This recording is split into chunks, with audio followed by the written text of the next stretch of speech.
राष्ट्रवादी काँग्रेस शरद पवार गटाकडून नगराध्यक्षपदाच्या उमेदवार सौ संध्याताई दीपक देशमुख आहेत आणि एकूणच त्यांचं सध्या जर पाहिलं तर प्रचार अगदी जोरात सुरू आहे। नाना या ठिकाणी आपण कालच या ठिकाणी संघर्ष योद्धा मनोज जरांगे पाटील यांची देखील भेट घेतलेली आहे, त्यांचे आशीर्वाद घेतलेले आहे। काय चर्चा झाली आणि कशा पद्धतीने पुढील एक सामाजिक असेल राजकीय विषयावर आपली चर्चा झालीच असणार आहे, काय सांगायचे? सर्वात प्रथम मी नगरसेवक आणि माझी पत्नी नगराध्यक्षपदाला उभा टाकल्यामुळं एक आपल्या बीड जिल्ह्याची पहिलेपासून एक प्रथा आहे, जिथं ऊर्जास्थान आहे की जिथं सर्व आदरयुक्त माता टिकून ऊर्जा आणि शक्ती मिळवतात, असं भगवान बाबा गडावर आम्ही जाऊन नतमस्तक झालो। तसंच दुसरं ऊर्जास्थान आहे नारायणगड, आम्ही तिथंसुद्धा जाऊन नतमस्तक झालो। त्याच्यानंतर येताना आम्हाला सायगावमध्ये एक दर्गा आहे, त्या दर्ग्यातसुद्धा नतमस्तक झालो आणि आम्ही बीडकडे जात असताना आम्हाला जरांगेदादांचा एक सहज जाता आम्ही भेट घेतो असतो हमेशाच, तर सहज दादांना भेटायला गेलो आणि दादांकडे जाऊन आम्ही आशीर्वाद घेतला आणि थोडी बहुत ह्याच्याविषयी चर्चा झाली। आम्ही त्यांना सांगितलं, दादा मी नगराध्यक्षपदाला परळीमध्ये उभा आहे। ते म्हणले मी राजकारणातला कुठला विषय नाही करत आणि ते करत पण नाहीत, पण मी म्हणलं आशीर्वाद असावा दादा, म्हणून त्यांनी आशीर्वाद मला दिलेला आहे आणि थोडा सामाजिक विषय होता त्याच्यावर चर्चा झाली आणि मी तसंच परळीला आलेलो आहे। नाना या ठिकाणी निवडणुका म्हणलं की आरोप आले प्रत्यारोप आले आणि या ठिकाणी दिवसेंदिवस या ठिकाणी या नगरपालिका निवडणुकीला सध्या आरोप प्रत्यारोप देखील होऊ लागलेले आहेत।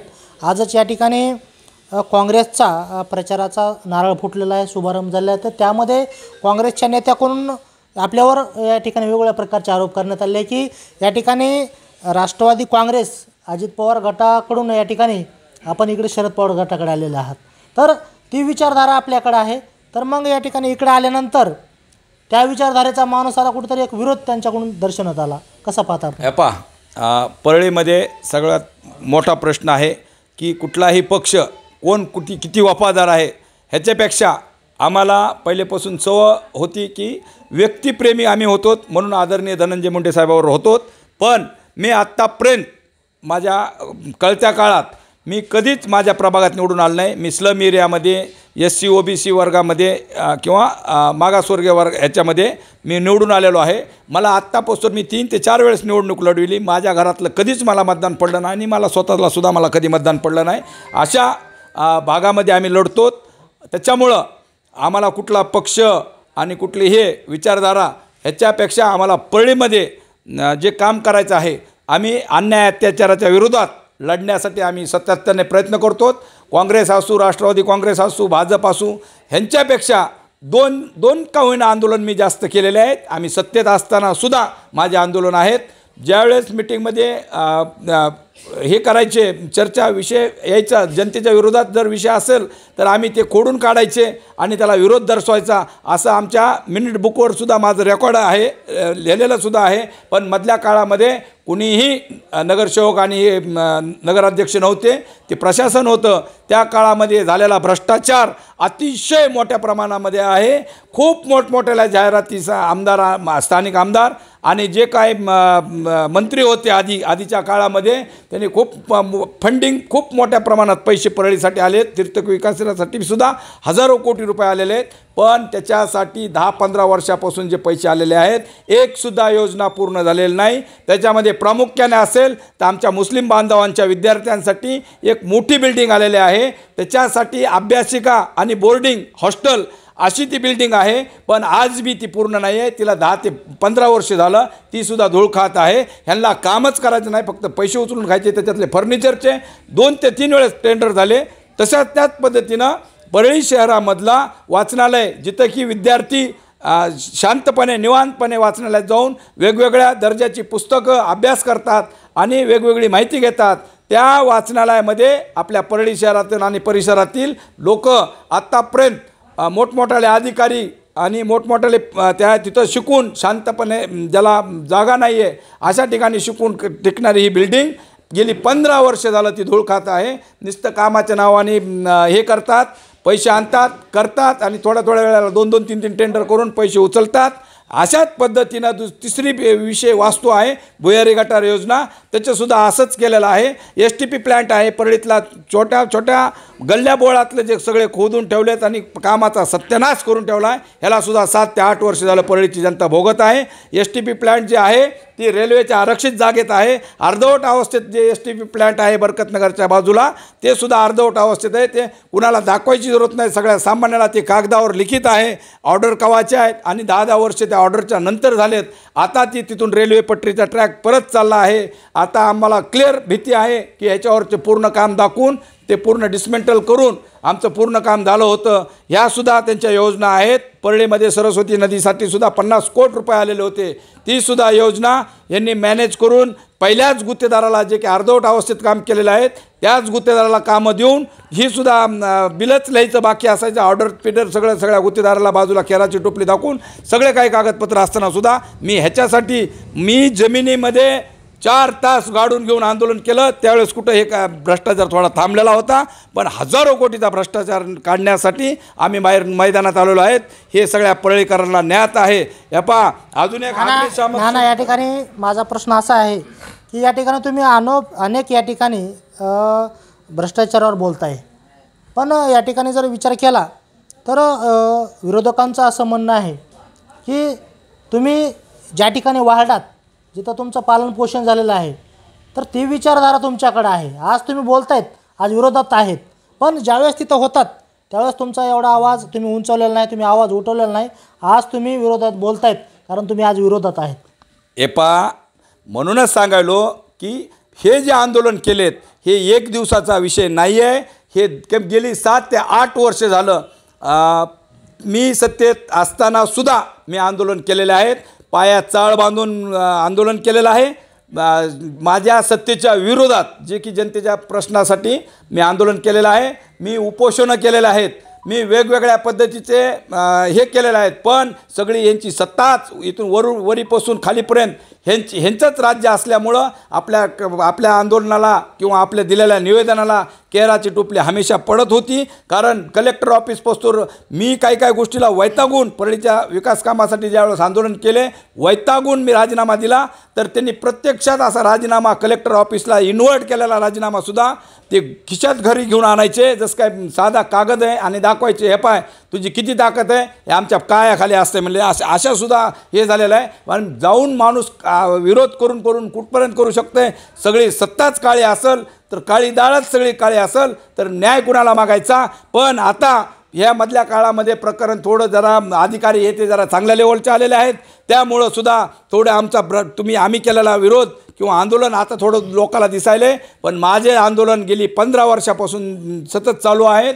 एकाही विरोधकाचं आंदोलन करायची ताकद नाही आहे. आणि जर हे आंदोलन हे विरोधक टिकून आहेत फक्त की आपल्याला काहीतरी 4 पैसे मिळतील आणि आपण काहीतरी बोचका काढून आपलं पोट भरायचं, ह्याच्यासाठी जे 4-5 लोक आंदोलन करतात आणि त्याच्यामध्ये ते कंप्लीट सक्रिय आहेत. आत्तापासून इतिहास आहे की परळीच्या नगरपालिकेमध्ये विरोधकाचे एवढे उमेदवार त्यांच्या मागं कधीच नव्हते, समोर कधीच उभा नव्हते. 4-5 निघायचे, 10-12 निघायचे किंवा त्याला वेगवेगळ्या पद्धतीनं आमिष दाखवून किंवा दाब टाकून काढायचे. कालसुद्धा आमच्या उमेदवाराला किंवा अपक्ष उमेदवार त्याला हे लढायचं होतं परळी नगर परिषद, ह्यांचेसुद्धा फोन लावलेले त्यांच्या माझ्याकडे रेकॉर्डिंग आहेत. मी योग्य वेळ आल्यास ते सुद्धा दाखवील कशा पद्धतीनं कशा भाषेमध्ये ह्या परळीच्या जनतेला हे इथले स्थानिक आमदार बोलतात, कशा पद्धतीनं जाच करतात, ह्या सगळ्या गोष्टी माझ्याकडे रेकॉर्डमध्ये आहेत. पण मी आज मी विनंती करतो की मला कुणाची नामुष्की करायची नाही. ज्याला जे पद दिलं आहे त्यांनी ते पद भोगावं. त्यांनी खालच्या लेवलला येऊन आमच्यासारख्या सामान्य लोकांकडून आपली नामुष्की करून घेऊ नये, हीच माझी सगळ्याला विनंती आहे. कशा पद्धतीनं कोण्या हॉटेलमधून उचलून नेलं, कुणाला नेले, कशा पद्धतीनं फॉर्म काढायला लावले, ही सुद्धा खूप गंभीर बाब आहे. तुम्ही जर इलेक्शन कमिशनरच्या ह्याच्यामध्ये जर रेकॉर्ड बघितलं रेकॉर्डिंगमध्ये तर कशा पद्धतीनं लोकांचे फॉर्म काढून घेतलेत हे पहा. पण मला कुणाचे घरं उठवायचे नाहीत. कुणा ह्यांच्या दापाला सामान्य लोक आहेत त्यांनी फॉर्म भरलेला, त्याचे जे लोक इथून बाहेरगावाला गेले फॉर्म काढू नये म्हणून, तर त्याच्या भावाला उचलून बळजबरीनं दाब टाकून त्यांच्या सह्या घेऊन डुप्लिकेट शपथपत्र देऊन फॉर्म काढलेले आहेत. ह्याला कोणी राजकारण म्हणत नाहीत. मी स्वतः त्या ज्यावेळेस ऑब्जेक्शन घ्यायचा विषय होता तर ऑब्जेक्शन कोणीच जनता घेत नव्हती, कोणी उमेदवार घेत नव्हता. कारण ते उमेदवाराने काय फॉर्म भरला आणि काय नाही ते ऑनलाईन दिसत नव्हतं. सगळी मुजोरी ह्या अधिकाऱ्यांची होती. त्या अधिकाऱ्याला दाब जे आता जे लाटकर म्हणून जे आपले हे इलेक्शन अधिकारी आहेत त्यांना आत्तापासून 24ला बी तेच होते, आत्ता बी तेच आहेत. आणि त्यांच्याच काळामध्ये मागच्या वेळेसुद्धा बोगस मतं झाले, लोकांच्या महिलांचे सुद्धा काम तुमच्या आणि लाटकर साहेब जे आहेत उपजिल्हाधिकारी यांची बाचाबाची देखील त्या ठिकाणी झाली.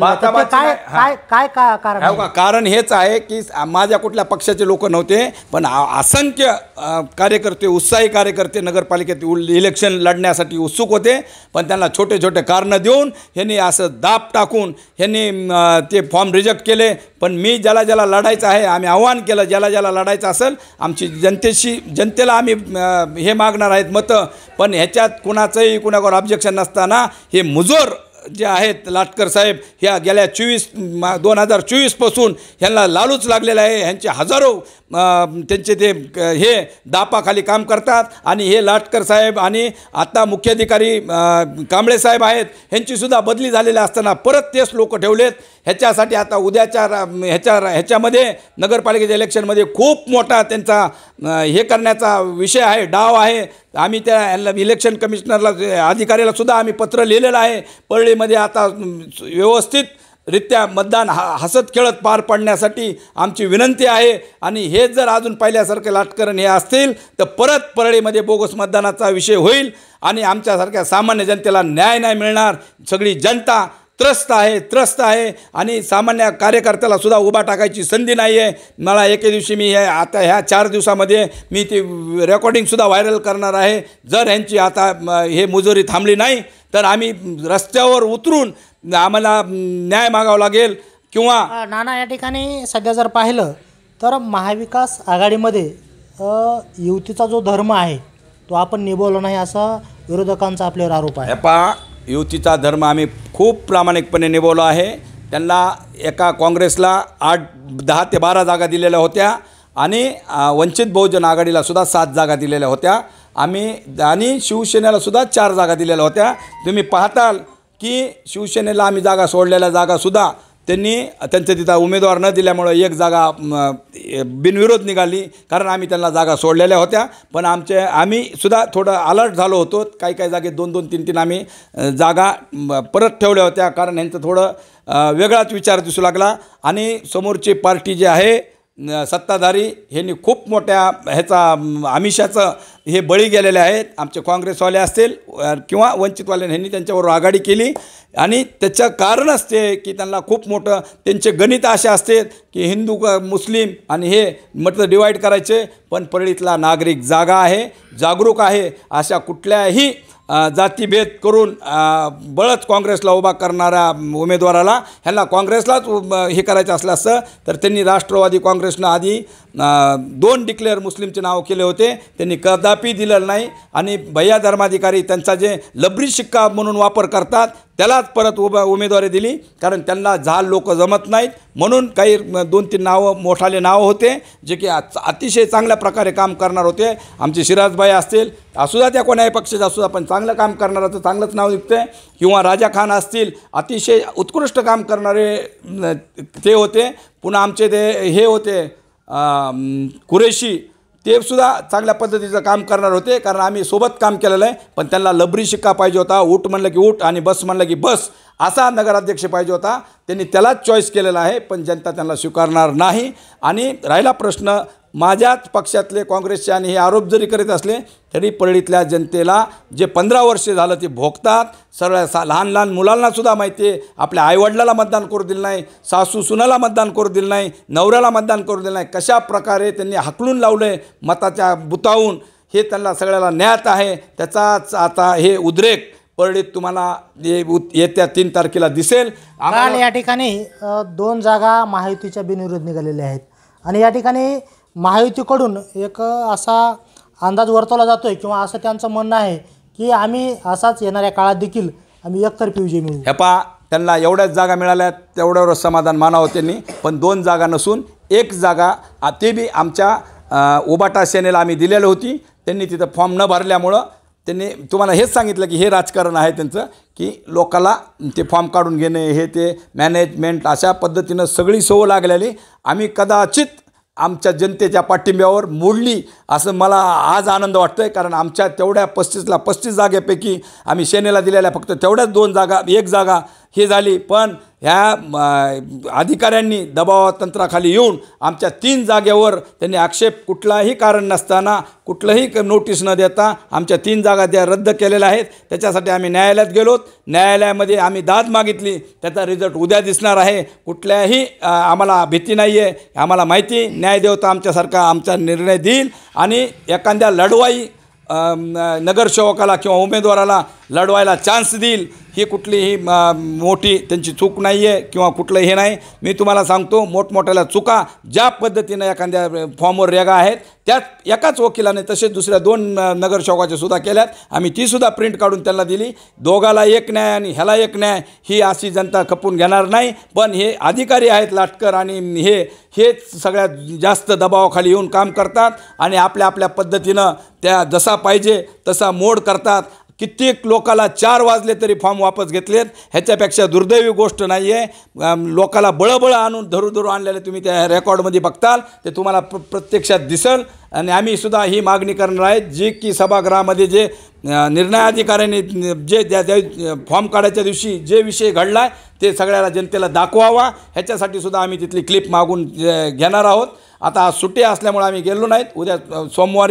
उद्या सोमवारी आम्ही ती मागून घेणार आहेत. मधली रेकॉर्डिंग एकदा व्हायरल केल्याशिवाय हे गप्प बसणार नाहीत. कारण ह्यांचा कूटनीतीचा खूप मोठा डाव आहे. ह्यांना खायचं सगळ्यात मोठं कुरणच परिषद आहे. सगळ्या महाराष्ट्रातून इकडून तिकडून निधी आणायचा आणि परळीत आणायचा आणि नगरपालिकेमार्फत सगळा गिळून टाकायचा ही भावना त्याच्यासाठी हे तोंड बंद करणं, ही परळी ही ते नगरपालिका जी आहे यांचं तोंड आहे. म्हणूनच आम्ही तोंडात हात घालून त्याचा जबडा बाहेर काढल्याशिवाय आम्ही राहणार नाहीत. ही परळी जनतेची घेतलेली शपथ आहे. निश्चित या ठिकाणी कुणी कितीही आरोप प्रत्यारोप केले तरी सर्वसामान्य जनता ही माझ्यासोबत आहे असा विश्वास, असं मत या ठिकाणी दीपक नाना देशमुख व्यक्त करत आहेत. निश्चित येणाऱ्या काळामध्ये येणारा निकालच सांगेल नेमकं काय चित्र असेल हे बघणं देखील तेवढंच गरजेचं आहे. कॅमेरामन दत्तासह मी श्रीमंत Khandekar, news Maharashtra one channel.